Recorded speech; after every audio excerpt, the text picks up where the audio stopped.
The next step up in my DAP experience.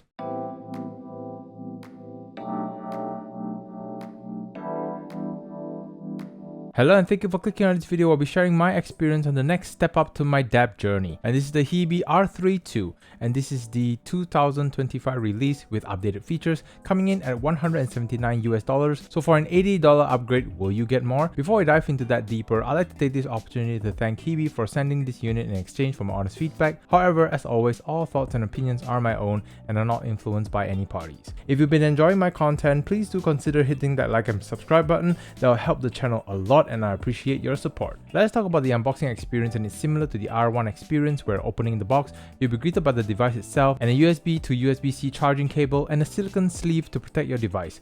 But it's cut to the perfect size, which translates to it's really hard to put this on and take it out. So if you do decide to wear this case, you might consider that a little bit because to access the micro SD slot, you have to remove the case, which can be a hassle. Before we dive deeper into the design, I'll be bringing the Hiby R1 for comparison because there's a lot of similarities in the functions and features that it'll be much easier to talk about differences instead. However, I'll leave links in the description down below of the Hiby R1 experience if you want to know more in depth about what the other features that the R32 may have. If you have any queries, leave them in the comment section down below and I'll do my best to answer. Now that's all out of the way, let's talk about the design of the R32.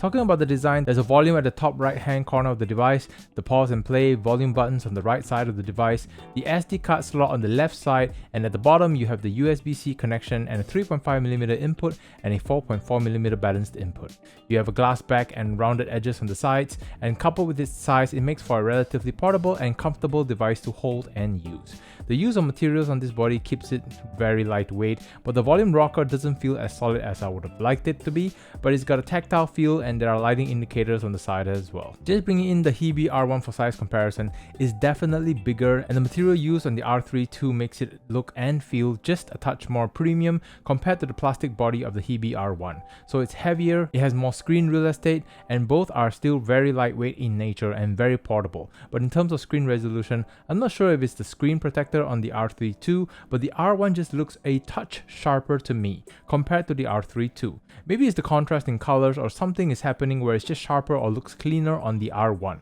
It's a little bit more yellow on the R32, or maybe I'm just seeing things. Let me know if you see it as well in the comment section down below. Also, it feels just a bit snappier. So again, not sure if it's the screen protector playing a part in that, but at least with the bigger size means there's a bigger battery on the R32 and it's able to output more power than the R1, and the R1 is lacking the 4.4mm input. So it kind of limits the versatility of this DAP, but it's meant to be a beginner DAP and the R1 excels in that. But if you like a bit more battery, a bit more sturdiness to the build quality and more power, then the R32 is the next step up to the experience from the Hiby R1. So talking about features, just using the Hiby R1 again as a comparison, it's largely a similar experience where it's the same streaming media is available, same settings for the music play. However, for the wireless options, the R32 supports Hiby Link, but I'm still inquiring on how to pair them, as during my testing I wasn't successful in pairing the Hiby Link to the R32, so I'm still asking Hiby about this, but if there's any development from there, I'll do a YouTube short on this. So as of now, it's not a simple pairing from my experience, or maybe I'm just missing something. Also about the functions from the Hiby R1 is now in the settings along with other settings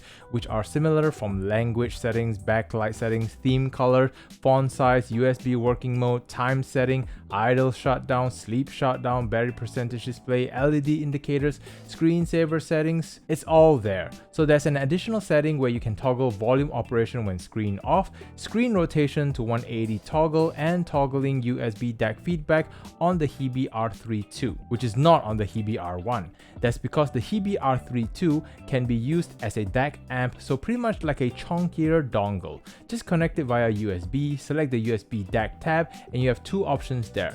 USB charging, which is just charging the device itself via USB, or USB does not charge, which just means this DAP is now in DAC mode. And you can see how much kilohertz you're working with, and you can change this in your properties. Even though it says it doesn't charge, I do think it's still charging the device as it should. Using my headphones on the R32 as a DAC, the battery remains stagnant, so at least you're not draining your battery for your DAP usage as you're using this as your DAC.